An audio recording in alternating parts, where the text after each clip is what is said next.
Bien-aimés dans le Seigneur, je vous salue dans le nom puissant de Jésus-Christ. Bien-aimés, aujourd'hui, je voudrais développer un thème avec vous. Le thème, c'est la prière. Bien-aimés, si nous prenons le livre de 1 Thessaloniciens 5, verset 17, la Bible dit, et c'est le verset, après Jésus priera, qui est le verset le plus court. 1 Thessaloniciens 5, verset 17, priez sans cesse. Bien-aimés, qu'est-ce que la prière? Selon le dictionnaire, la prière, c'est le mouvement de l'âme tendant à une communication spirituelle avec Dieu. Prière d'action de grâce. Et la deuxième explication, action de prier quelqu'un, demander instantané.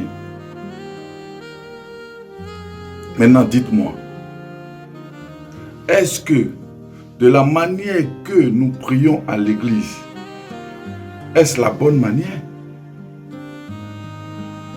Parce que je vais vous poser la question. Qui vous a enseigné à prier de cette façon? Qui vous a enseigné? Parce qu'il faut être enseigné pour prier. Si nous prenons Luc 11, verset 1, il y a un de ses disciples qui a parlé à Jésus. La Bible dit, Luc 11, verset 1, Jésus priait un jour en un certain lieu. Lorsqu'il eut achevé, un de ses disciples lui dit, Seigneur, enseigne-nous à prier. Regardez bien, comme Jean l'a enseigné à ses disciples. Donc ça veut dire que les disciples de Jean, s'ils n'ont pas été enseignés à prier, ils ne peuvent pas prier. C'est pareil pour vous qui dites, nous sommes avec Jésus-Christ. Si Jésus-Christ t'a pas enseigné à prier, tu ne peux pas prier. Ça veut dire que si ce disciple a posé la question maintenant là, dans Luc 11, à Jésus, que tu dois nous enseigner à prier. Ça veut dire que pendant tout ce temps, il le suivait sans prier. Parce qu'ils n'ont pas été enseignés. Donc ce verset vient pour nous dire, pour nous confirmer que nous devons être enseignés pour prier. Maintenant, qu'est-ce que dans les églises, là, la manière dont vous priez, est-ce la meilleure manière de prier? Est-ce que c'est la meilleure manière? Qui vous a appris ça? Parce que tu es rentré à l'église, tu as vu le frère en train de faire ripopapa, rapapapa, ripopapa. Le lendemain, tu viens, toi aussi tu pries. Qui t'a dit ça? Qui vous a dit cela? Jusqu'à ce que, il y a d'autres même là, qui disent même dans leur prière, Jésus prie moi. Qui donnent ordre aux anges de Dieu, qui ordonnent. Toi, tu peux ordonner à Dieu? Toi, tu peux donner ordre aux anges de Dieu? Tu es qui? Non. Maintenant, comment prier? Nous allons voir d'abord comment ne pas prier. Et si nous prenons Matthieu 6, versets 7 à 8, la Bible dit, en priant, ne multipliez pas les vaines paroles, comme les païens qui s'imaginent qu'à force de paroles, ils seront exaucés. Vous voyez? C'est ce qu'on fait dans les églises. Et si on continue au verset 8, il dit, ne leur ressemblez pas, car votre Père sait de quoi vous avez besoin avant que vous ne le lui demandiez. Donc je veux te dire que mon frère, il faut être enseigné pour prier. Donc ce que tu fais à l'église, ce n'est pas des prières. Seigneur, je t'en prie, Seigneur, je t'en supplie, Seigneur, descends-moi, Seigneur, ce n'est pas une prière ça. Parce que vous avez confondu la supplication et la prière. C'est quelque chose que les gens n'ont pas encore compris.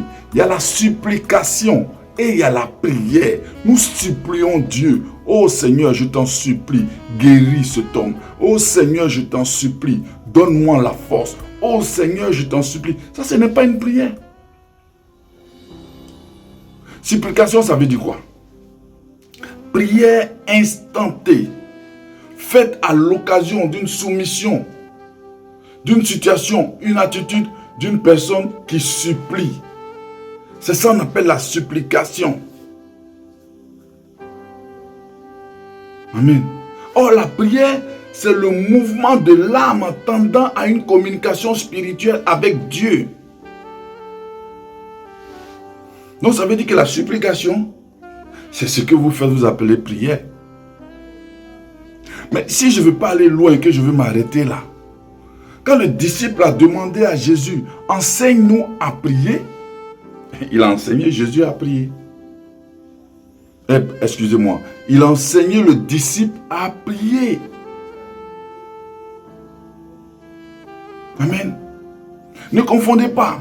Il y a la prière, il y a la supplication, il y a la requête et il y a les actions de grâce. Ça fait 4 choses différentes. Priez sans cesse. Parce que vous répétez tout ce que vous faites là. Oh, Dieu te dit de ne pas répéter. Donc ça veut dire que tu n'es pas dans la prière, tu es dans la supplication. Supplier là, on peut faire ça 10 000 fois. C'est se supplier. Seigneur, je t'en supplie, je t'en supplie, je t'en supplie. Mais la prière, tu dois être enseigné. La supplication, si vous prenez 1 Timothée 2 au premier verset, vous allez voir que Paul parlait. Il dit, j'exhorte donc avant toute chose à faire des prières, des supplications, des requêtes et des actions de grâce pour tous les hommes. Donc, à lire ce verset, nous comprenons que il y a la prière, il y a la supplication, il y a la requête et il y a les actions de grâce. Maintenant, comment prier? Parce que quand le disciple il a demandé à Jésus, Jésus lui a dit, mais pourquoi est-ce que vous voulez changer les manières de prier alors que vous parlez de la Bible? Matthieu 6, verset 9 à 13. On va reprendre là. Vous allez voir comment Jésus lui a dit. Il a posé la question à Jésus. Jésus dit, d'accord, je te réponds.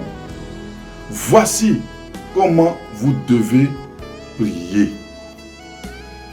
Notre Père qui es aux cieux, que ton nom soit sanctifié, que ton règne vienne, que ta volonté soit faite sur la terre comme au ciel. Donne-nous aujourd'hui notre pain quotidien. Pardonne-nous nos offenses, comme nous pardonnons aussi à ceux qui nous ont offensés. Ne nous induis pas à tentation, mais dénoue-nous du malin.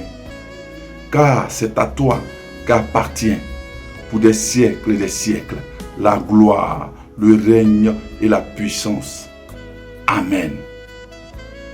Bien-aimés, cette prière-là, vous n'avez pas vu ça. Hein?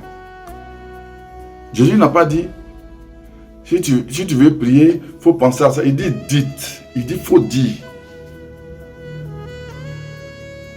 Amen. Donc si Jésus te dit de dire, mais il faut dire. Il dit, lorsque vous voulez, dites. Regardez bien les versets. Il n'a pas dit non. Il dit, apprends-nous à prier. Il dit, d'accord, si vous voulez prier, voici comment vous devez prier. Lorsque vous voulez prier, dites. Donc ça n'a rien à voir avec la prière que toi tu fais. Bien-aimés, vous changez les choses de la Bible. Et vous vous plaignez quand d'autres personnes changent. Alors que vous-même, vous êtes les premiers changeurs. Vous pensez que les prières que vous faites sont les prières de Dieu? C'est des prières de votre chair. Parce que Dieu, il a tout préparé d'avance afin que nous les pratiquions. Donc ça veut dire que même la prière, il a préparé. Ce n'est pas toi qui as venu faire pour toi. Il est venu mettre dans ta bouche ce que tu dois dire. Donc il faut le dire, bien-aimé. J'espère qu'aujourd'hui tu m'as entendu et tu as compris le sens de la prière. Arrêtez de raconter votre vie quand vous mettez en genoux. Seulement, la prière que je viens de faire, c'est une prière qui touche Dieu. C'est lui qui nous a dit de dire. Et il reprend ce qu'il nous a donné. Donc ça veut dire quoi? Il nous a donné une prière et on lui redonne. Voici ce qu'on doit dire. Pourquoi vous voulez changer, mes bien-aimés? Si vous avez compris, Que Dieu vous bénisse. Et arrêtez vos camps de prière. Arrêtez vos prières et à ne point fini, à 2h du matin, à 3h du matin, vous vous réveillez très tard dans la nuit, tu as sommeil, tu ne sais même pas ce que tu dis, tu racontes ta vie. Arrêtez cela. Et que Dieu vous bénisse. Et je crois que, mes bien-aimés, de temps en temps, je ferai une vidéo pour poster ça sur ma page YouTube. Que Dieu vous bénisse et qu'il vous ouvre l'esprit et que vous puissiez comprendre que nous sommes dans les derniers temps. Les 6 trompettes ont sonné, il reste la 7e trompette qui sonnera. Les trompettes, quand elles sonnent, on ne les entend pas, mais on voit à travers ce qui se passe dans le monde. Parce que c'est des prophéties qui se sont réalisées. Il reste la dernière prophétie. L'enlèvement. Que Dieu te bénisse.